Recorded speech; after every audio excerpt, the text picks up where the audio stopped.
Sveiki. Šiame vaizdo įraše parodysiu, kaip su ekrano įrašymo priemonė įrašyti ir parengti vaizdo įrašą. Tam reikalui naudosiu Screencast-O-Matic programą ir dabar aš ją atidarysiu ir atsidarę šią programą.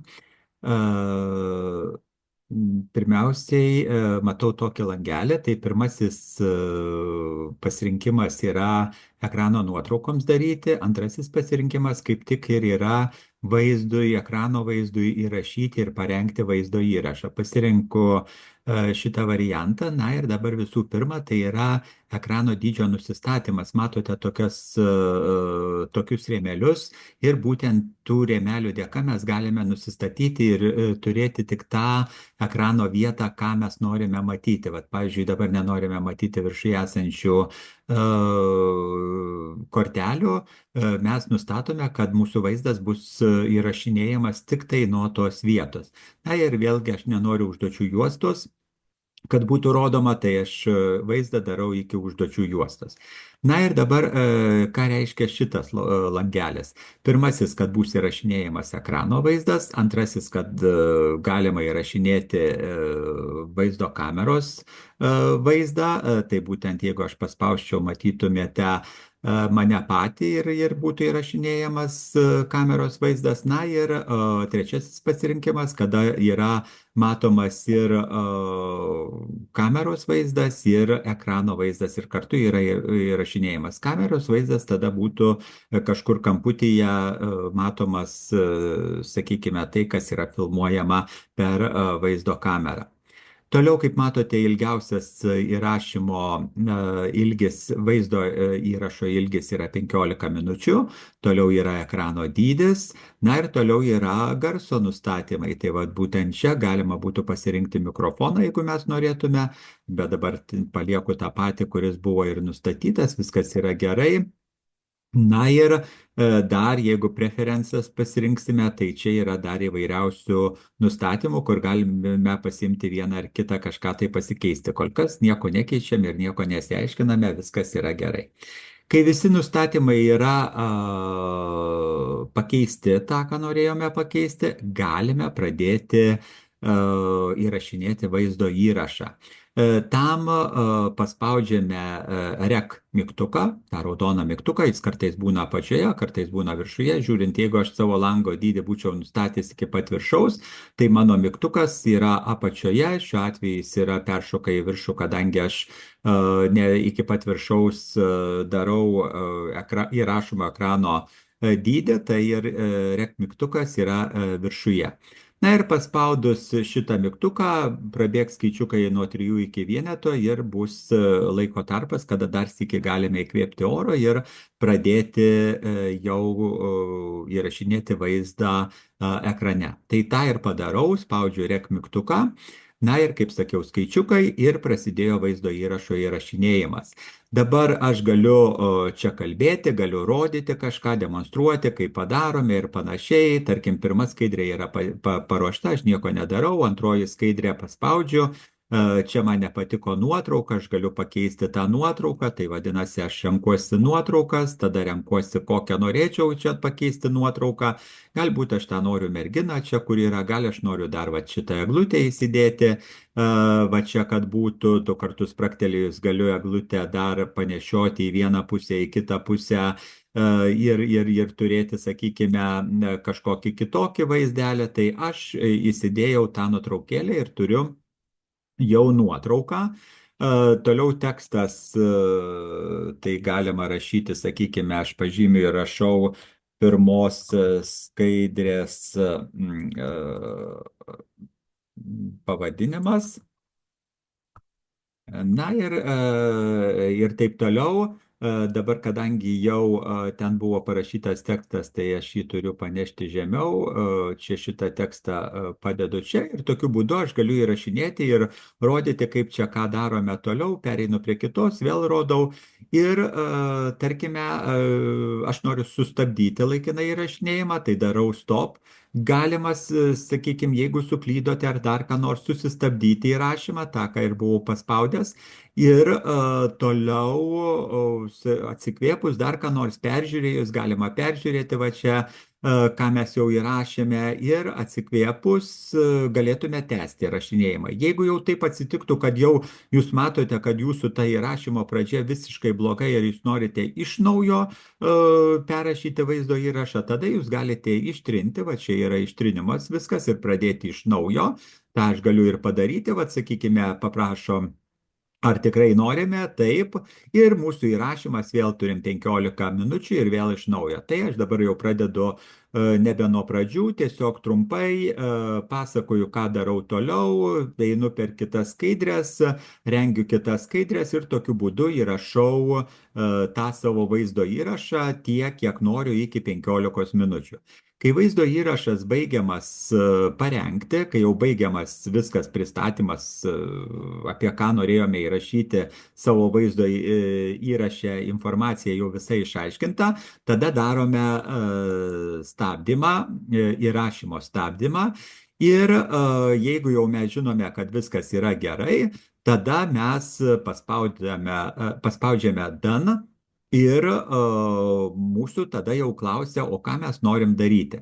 Mes galime redaguoti video, tai kaip matote, galėsime nukirpti, kažką įzūminti, pridėti teksto ir panašiai.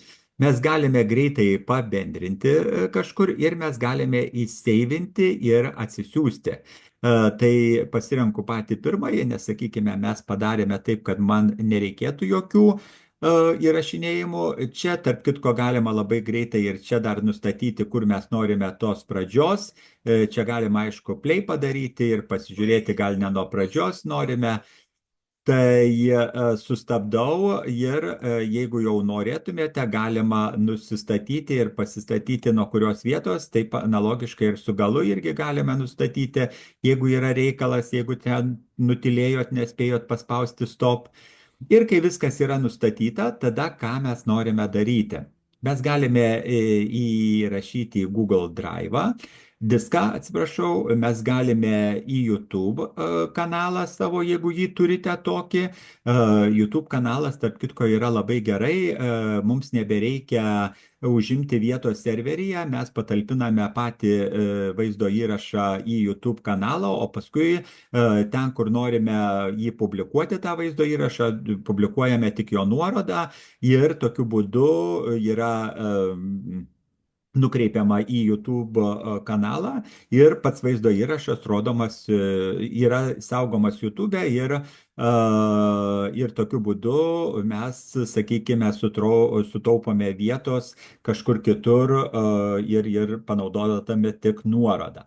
Taip pat galime įkelti į Screencast-O-Matic pačią aplinką ir galime įsaugoti. Šitą pasirinkus, tai yra galimybė tipas MP4, aišku, čia parašote failo vardą, kokį norite, MP4 neištrinkite, tik patį vardą, šitas galų nepalieka. Toliau vieta, kur jūs norite įsaugoti, tai galite pasirinkti tą įsaugomą vietą.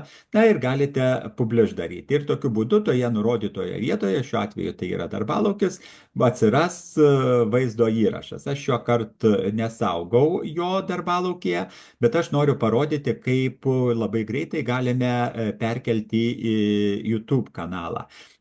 Paspaudžiu šitą, na ir aš jau turiu susijęs savo Screencast-O-Matic programą. Šitą programą esu susijęs su YouTube kanalu, savo paskyrą YouTube kanale, YouTube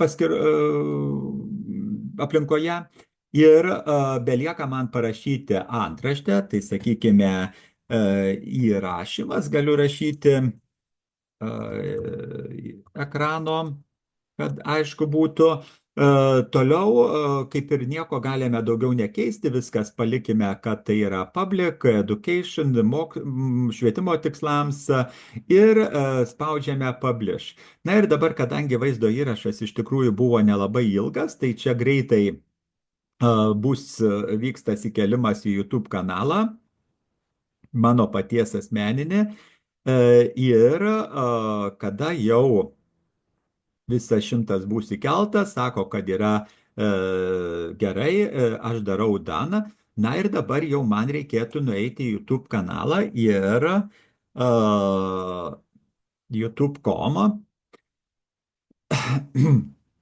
Atsiprašau. Na ir einu į savo jūsų vaizdo įrašą, einu į šitą pasirinkimą ir tada aš matau savo visus sukurtus ir įkeltus vaizdo įrašus. Ir pats pirmasis, kurį sutinku, tai yra įrašymas ekrano.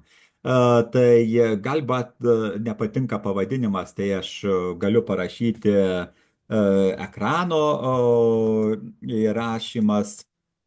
Sakykime, toliau čia galite aprašyti, apie ką mes kalbame, tai galite rašyti, kad Screencast Eumatic programa įrašomas ekranas, vaizdas ekrane rodomas. Tai čia visas aprašymas yra ir toliau, kas svarbiausia yra, galite čia ne viską rinktis, nustatinėti ir mažiau, bet svarbiausia reikėtų pažymėti, kad tai yra neskirta vaikams. Nes jeigu mes pasirinksime šitą, tada gali jau būti daugiau visokių reikalavimų, nes su vaizdo įrašais vaikams ir didesni reikalavimai keliami. Tai mes nustatome, kad tai neskirta vaikams, iš tikrųjų tai gal mokiniams, vaikams ir nėra aktualu šitas vaizdo įrašas. Na ir toliau viskas belieka tik tais įsaugoti. Paspaudžiame įsaugoti ir čia matome jau vaizdo įrašą, o po jo matome nuorodą ir yra mygtukas kopijuoti. Nusikopijuojam tą vaizdo įrašo nuorodą ir ją įklijuojame ten, kur norim. Galim pasiūti elektroniniu paštu, galime įklijuoti, tarkime, į VMA kaip nuorodą ir tokiu būdu bus matomas šitas visas vaizdo įrašas, tai ką mes sukūrėme. Tai tiek trumpai būtų apie vaizdo įrašo įrašymą naudojant Screencast Eumatic programą.